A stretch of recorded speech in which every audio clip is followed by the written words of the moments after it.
The most dangerous altitude for a plane crash in terms of the worst survival rate is generally at cruising altitude, typically between 30,000 and 42,000 feet for commercial jets, or at high altitudes when the aircraft is en route. This is due to a few critical factors. Impact force.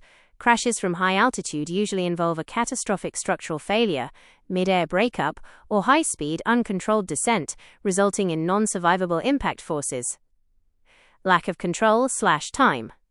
At cruising altitude, a severe problem may develop quickly, leaving the crew little or no time to diagnose the issue, regain control, or execute emergency procedures like a forced landing. Terrain/water impact.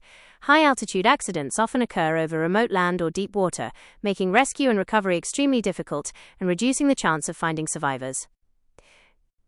Comparing flight phases. While en route at high altitude may have the worst survival rate for fatal accidents, the initial climb, approach, and landing phases, the first and last 11 minutes of flight, are statistically the most common for all accidents. Flight phase. Typical altitude. Accident likelihood. Survivability in fatal accidents. Takeoff/initial climb. Ground to approximately 10,000 feet. High, second most common. Higher, more chance for a controlled though hard landing. En route, 30,000 to 42,000 feet.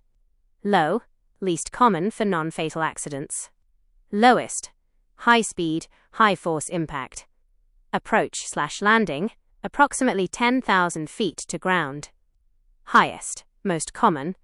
Higher, lower speed, closer to help, more potential for emergency landing. The initial climb, approach, and landing phases have a higher number of accidents overall, often because they involve more complex maneuvers, changes in aircraft configuration, and high traffic density near airports.